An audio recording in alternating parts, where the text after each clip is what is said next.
माझं आणि निलेशचं एकमेकांवर खूप प्रेम आहे। गेली 2-3 वर्ष आम्ही एकत्र आहोत। आम्ही लग्नही करणार होतो, तसं बोलणंही सुरू होतं, पण अचानक तो म्हणाला की लग्न मोडावं लागेल। मला आधी काही कळलंच नाही, पण मग मी जेव्हा खोदून विचारलं तेव्हा खरं कारण कळालं। तो समर राजवाडेंना खूप मानतो।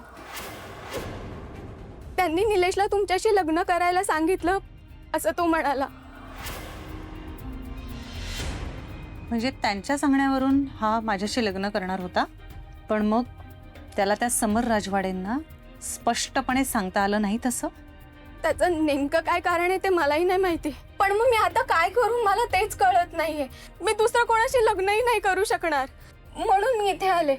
सगळ्यात आधी तू शांत हो। हे घे पाणी पी थोडं।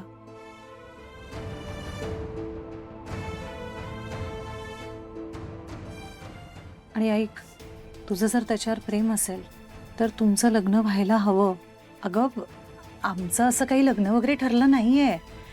इनफॅक्ट मी खरं सांगू का, मी फक्त एकदा भेटले त्याला, आणि असं एका भेटीत लग्न नाही ठरू शकत ना, या गोष्टींना वेळ लागतो थोडा। पण बरं झालं की तू मला हे सगळं सांगितलंस, त्यासाठी थँक्यू, खरंच थँक्यू। नाही ताई, तुम्ही समजून घेतलं त्यासाठी खूप थँक्यू। आणि अजून एक सांगायचं होतं, मी इथे आले आणि तुम्हाला हे सगळं सांगितलं, हे प्लीज तुम्ही त्याला सांगू नका, त्याला आवडणार नाहीये।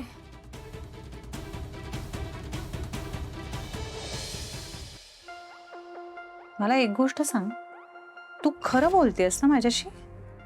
आता काय पुरावा देऊ तुम्हाला? ही अंगठी बघा, ही त्यानेच मला दिली आहे। नाही, हे बघ, पुरावा वगैरे असं काही नाही आहे।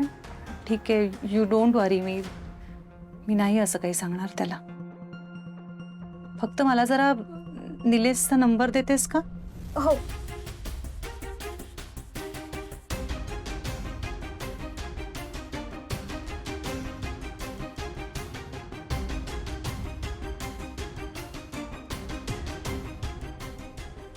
हे बघ, मला निलेश एक्सक्यूज मी।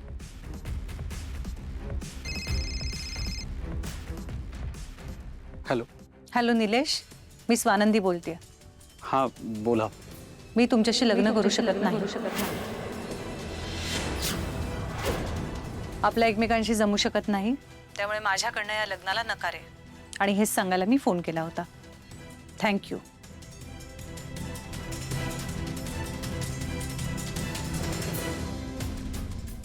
काय ऑल ओके, सगळं ठीक आहे ना? सर, ते स्वानंदीचा फोन होता। त्या म्हणाल्या की आपलं लग्न नाही होऊ शकणार, नाही होऊ शकणार।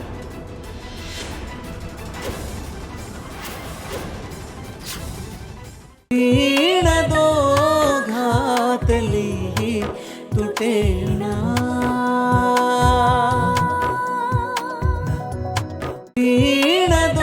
दोघातली तुटे